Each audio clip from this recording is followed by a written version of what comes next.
Morning all of you बच्चों। मैं Subodh sir एक बार फिर आप लोगों के सामने उपस्थित हुआ हूँ क्लास 5th का साइंस का चैप्टर लेकर। क्लास 5th का साइंस का चैप्टर है द वर्ल्ड ऑफ प्लांट, पेड़ों की दुनिया। जैसे आप लोगों को पता है कि हमने पिछले वीडियो में बताया था कि पेड़ों की दुनिया हमारे लिए क्यों महत्वपूर्ण है, पेड़ हमारे लिए एसेंशियल क्यों है, इसकी उपयोगिता क्या है। इसको हमने आपको इसके पिछले वाले वीडियो में हमने आपको अच्छे समझा दिया था और शायद आप लोग को समझ में भी आ गया होगा। आज हम उसके आगे चलते हैं, उसके आगे बताने के लिए कि हमने आपको इसकी बेसिक जानकारी दी थी।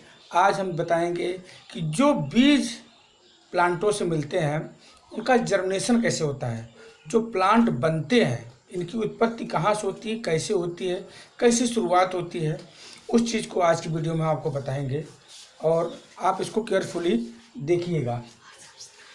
तो सबसे बड़ी चीज़ है जर्मिनेशन ऑफ सीड। जर्मिनेशन माने होता है उगना। जर्मिनेशन मतलब होता है कि जो हम बीज पृथ्वी पर डालते हैं, भूमि में डालते हैं, उससे जो नए बीज उत्पन्न होते हैं उसी को जर्मिनेशन बोलते हैं। है क्या?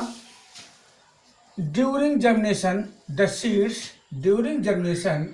Seeds absorb water the cells of the embryo. आपको पता है कि किसी भी सीड को जमने के लिए, उगने के लिए किन किन चीज़ों की आवश्यकता होती है? Water, air and warmth. क्या क्या? Water, air and warmth. Air की आवश्यकता पड़ती है और वाटर की, और तीसरी मुख्य चीज़ है कि उनको जो गर्मी, जितनी गर्मी की आवश्यकता होती है वो गर्मी उनको मिलना चाहिए। जब तक वो नहीं मिलेगा उनकी जर्मिनेशन नहीं होगी। तो वही चीज़ दिया है कि water absorb water the cells of the embryo start dividing, it increases in the size. जैसे ही उस बीज को पानी मिलना शुरू होता है तो क्या होता है, स्वेलिंग होने लगती है, वो फूलने लगता है, उसकी साइज इंक्रीज होने लगती है, बढ़ने लगती है। Eventually the seeds and coat break open.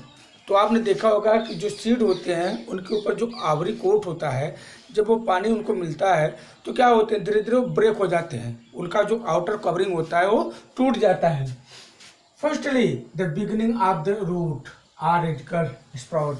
सबसे बड़ी चीज़ है कि सबसे पहले क्या होता है शुरू में कि इनके जो बीज होते हैं इसमें सबसे पहले क्या निकलता है, रूट निकलता है। रूट कहाँ जाता है? जमीन के नीचे, जो नीचे वाला भाग होता है, जमीन के नीचे वाले भाग होते हैं उसको हम रूट बोलते हैं। तो firstly the beginning of the root or radicle sprout and grow downwards.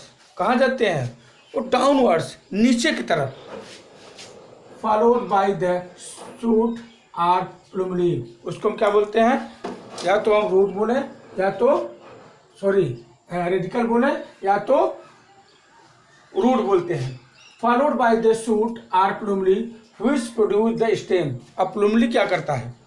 प्लुमली जो होता है इसमें स्टेम और लीव्स का निर्माण करता है।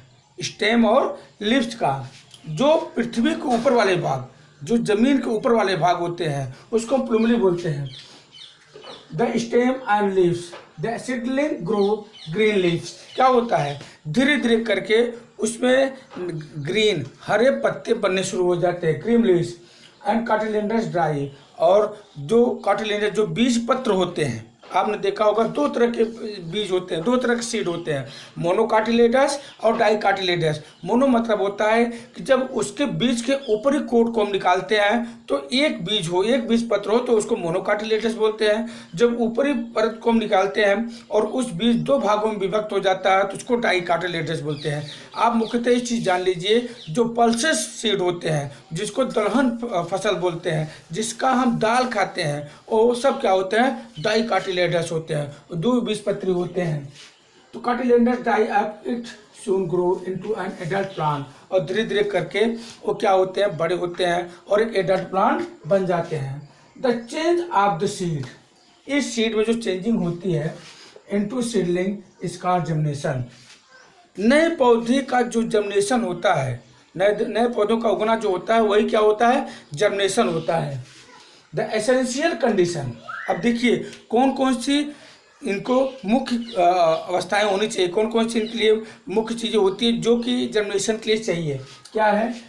Conditions required for seed to germinate are water, air, warmth. हमने आपको पहले बताया है कि वाटर, एयर एंड वार्मथ, ये 3 मुख्य चीज़ें होती हैं किसी बीज को उत्पन्न होने के लिए, जमने के लिए, उगने के लिए। ये चीज़ें आपको अच्छे से जान लेना है, वाटर, एयर एंड वार्मथ। अब देखिए, अब सेकंड टॉपिक पे आइए, डिस्पर्सल ऑफ सीड। भाई कोई भी बीज अपने पेरेंट प्लांट के पास ही तो नहीं उग सकता वहाँ, क्योंकि उसके पास वो जितना स्पेस चाहिए, जो एसेंशियल रिक्वायर्ड चाहिए, वो सब चीज़ें उसको नहीं मिल पाती। तो ज़रूरी है कि वह बीज हम कहीं दूर ले जाएं, वह किसी के द्वारा दूर चला जाए। तो वही दिया है कि plants are fix to the ground. Plant क्या होते हैं? एक जगह फिक्स होते हैं, उनको हम हटा नहीं सकते। हम लोगों की तरह एक स्थान दूसरे स्थान पे नहीं गतिमान होते हैं। And can not move from place to another. जैसे हमने आपको बताया कि एक स्थान से दूसरे स्थान पे वो नहीं मूव कर सकते। It all seeds fall near the mother plant, there would not be enough space. अगर हमने आपको बताया कि अगर वो सारे बीज वो मदर प्लांट के एक ही जगह गिर जाए तो उनको सारा उतना स्पेस और एसेंशियल जो रिक्वायरमेंट है वो चीज़ें उनको नहीं मिल पाएगी। तो क्या होगा? Air and water for all the them to grow well. वो चीज़ें उनको अच्छे से नहीं मिल पाएगी और उनका डेवलपिंग और जर्मिनेशन अच्छा नहीं हो पाएगा। तो the seeds are separate from their mother plant to grow well. तो हम लोग क्या करते हैं कि इसी चीज़ के लिए कि अच्छे जर्मिनेशन हो, हम प्रोडक्शन अच्छा मिले और अच्छे पौधा तैयार हो, इसके लिए हम क्या करते हैं, उसको उसके मदर प्लांट से हम लेकर दूसरे स्थानों पर ले जाते, डिस्पर्स करते हैं। अब हम आपको नेक्स्ट वीडियो में मिलेंगे तो आपको बताएंगे कि क्या डिस्पर्सल ऑफ सीड क्या क्या किन किन माध्यमों से होता है, कैसे होता है।